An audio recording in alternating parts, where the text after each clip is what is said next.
Solo levelling के अंदर बहुत सारे हंटर्स ग्रुप हैं, जैसे में हीलर्स, टैंकर्स, असैसिन्स और भी मेनी मोर्स। सोलो लेवलिंग में दिखाए गए सभी ग्रुप्स के सबसे पावरफुल कैरेक्टर्स के बारे में आज हम बात करने वाले हैं। जैसे में हीलर्स में सबसे स्ट्रॉन्गेस्ट कैरेक्टर कौन सा है, फाइटर्स में कौन है और भी बाकी सभी के सभी ग्रुप्स में कौन है। और अभी जो भी लिस्ट बतलाने वाला हूँ उन सभी में सांग जिनवू को ऐड नहीं करेंगे, क्योंकि सांग जिनवू हमारा मेन कैरेक्टर है और वो हर एक ग्रुप में फिट भी बैठता है, चाहे वो कोई सा भी ग्रुप हो। और अगर जिनवू इंक्लूडेड हुआ तब तो नो डाउट वो सबसे स्ट्रॉन्गेस्ट और सबसे पावरफुल रहेगा। तो अगर उसको इस वीडियो में ऐड करते हैं तब तो ये वीडियो यहीं पे खत्म, और मैं ऐसा बिल्कुल भी नहीं चाहूंगा। हीरो के अलावा इसमें और भी कैरेक्टर है, उन सभी को भी तो मौका देना चाहिए, है कि नहीं। अब मैं इनके क्रिएटर्स की तरह तो हूँ नहीं कि सिर्फ और सिर्फ हीरो को ही लेकर चलूंगा, भाई सबको देख के चलना पड़ता है। तो चलो वीडियो स्टार्ट करते हैं। हम सबसे पहले बात करेंगे हीलर्स वाले सेक्शन से। हीलर्स के बारे में बेसिक नॉलेज तो होगा ही। दरअसल हीलर्स दूसरे हंटर्स की मदद करते हैं और भी बहुत कुछ। वैसे आपके माइंड्स में और किसी का नाम आए या फिर ना आए, लेकिन जूही का नाम तो जरूर आएगा, जिसने हमारे संग जिनवू भाई साहब को पहले या फिर दूसरे एपिसोड्स में हील की थी, है ना। ऐसे याद नहीं है, लेकिन ऐसा बिल्कुल भी नहीं है।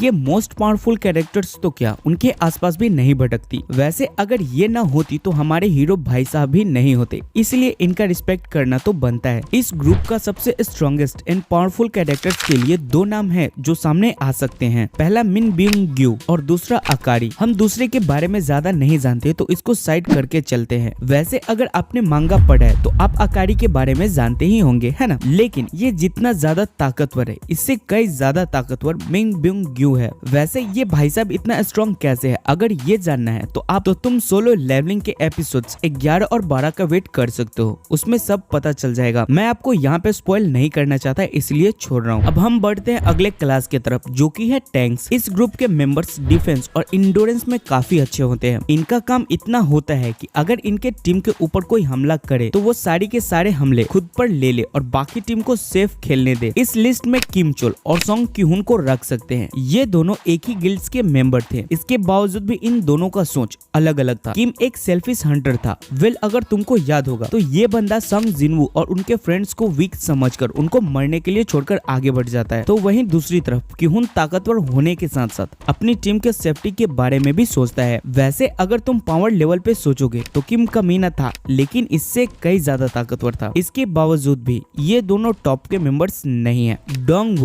डोंगवुक सिर्फ स्ट्रॉन्ग ही नहीं, ये एक कोरियाई एस रैंक हंटर था जिसकी ड्यूरेबिलिटी इंसेन थी। ये बंदा एकदम ब्रूटल हिट्स को भी झेल सकता है, भले ही वो जानलेवा ही क्यों ना हो, सब सह लेता है। लेकिन ये सबसे हटके जो चीज है जो इसको सबसे स्ट्रॉन्ग बनाता है वो है इसका जिग्निफिकेशन एबिलिटी, जिसके मदद से वो किसी भी बैटल के दौरान अपने और अपने वेपन्स का साइज भी बढ़ा सकता है। अब असासिन्स की तरफ बढ़ते हैं। असासिन्स स्पीड, स्टेल्थ और परफेक्शन में माहिर होते हैं। ये स्मॉलर वेपन्स यूज करते हैं, जैसे में डैगर्स या फिर हिडन ब्लेड्स। जब असासिन्स की बात होती है तो सबसे पहले नाम जो दिमाग में आता है वो है कांग तासिक। भले ही ये एक बी रैंक हंटर है, लेकिन इसका इंसेन स्पीड और डेडली मूव्स बहुत ही खतरनाक है, स्पेशली तब जब वो स्टेल्थ एबिलिटी यूज करता है। ये बंदा लिटरली डिस्पेयर हो जाता है और अपने शैडो के अंदर से वार करता है। लेकिन उससे भी ज्यादा खतरनाक आईपी आइजुआ है, जो कि जापान का एक एस रैंक हंटर है। वैसे इस बंदे को फाइट्स में नहीं दिखाया गया है, नहीं तो पता चलता कि ये कितना ज्यादा ओवर पावर्ड है। और अब जब इसको फाइट्स में नहीं दिखाया गया है तो इसको चुना कैसे। वैसे सिंपल सी बात है, यह एक एस रैंक हंटर है और एस रैंक हंटर होना कोई मामूली बात नहीं है। इसे ये तो पता ही चलता है कि ये कितना ज्यादा पावरफुल होगा, है ना। अब बात करते हैं फाइटर क्लास की। Fighter types hunter close combat में एक्सपर्ट होते हैं, और तो और उनके पास high attacks power, solid defence उन्हें एक बीस्ट बनाता है। सो इस लिस्ट में बैक क्यूनहो अपने बीस्ट ट्रांसफॉर्मेशंस की वजह से राज कर सकते थे। ये एक टाइगर लाइक मॉन्स्टर में बदल जाते हैं, जिससे इसकी ताकत और स्पीड इंसेनली बढ़ जाता है, जिससे ये बंदा क्लोज कॉम्बैट में किसी के लिए भी एक नाइटमेयर के रूप में साबित हो सकता है। लेकिन ये इतना ज्यादा ताकतवर नहीं है कि ये नंबर 1 की पोजीशन ले सके। इनसे भी ज्यादा ताकतवर एस रैंक हंटर्स है जो कि इससे ज्यादा पावरफुल है, लाइक वांग डोंगसू या चाय ही इन। अगर बात करें वांग डोंगसू की तो ये बंदा एक ब्रूट फोर्स पावर हाउस है और उसकी स्ट्रेंथ काफी जबरदस्त है, और तो और ये घमंडी भी है। वैसे इसकी ड्यूरेबिलिटी भी जबरदस्त है और इसके हमले फाइटर्स टाइप हंटर हंटर में सबसे डिवास्टेटिंग मानी जाती है, तो वहीं चाहे इन जो अपनी इंसेन स्पीड के लिए जानी जाती है और उसकी स्वॉर्ड डांस भी इंसेन है, जिससे ये हुआंग डोंगसुक को इजीली सरपास कर सकते हैं। तो अब सवाल ये है कि इन दोनों में कौन ज्यादा ताकतवर है। वैसे मैं सच बताऊं तो ये दोनों ही नहीं है। इन दोनों के अलावा एक और हंटर है जो इन दोनों से बेटर है, गोटो राइजी। ये जापान का सबसे ताकतवर हंटर है। इन मोहतरमा की तरह इन भाई साहब का भी स्पीड इंसेन है, लेकिन उसका असली पावर यह है कि वह इस स्पीड को रॉ पावर के साथ जोड़ देता है। गोटो राइजी सिर्फ सबसे स्ट्रॉन्गेस्ट फाइटर क्लास हंटर्स ही नहीं बल्कि उसे पूरी सीरीज का सबसे ताकतवर इंसान भी कह सकते हैं, लेकिन है नहीं, समझ गए। Last but not the least, अब बात करते हैं सबसे ताकतवर मेज क्लास की। मेज क्लास के हंटर्स बहुत ही वर्सेटाइल होते हैं, जिनकी क्षमता एलिमेंटल स्पेल्स, कर्स,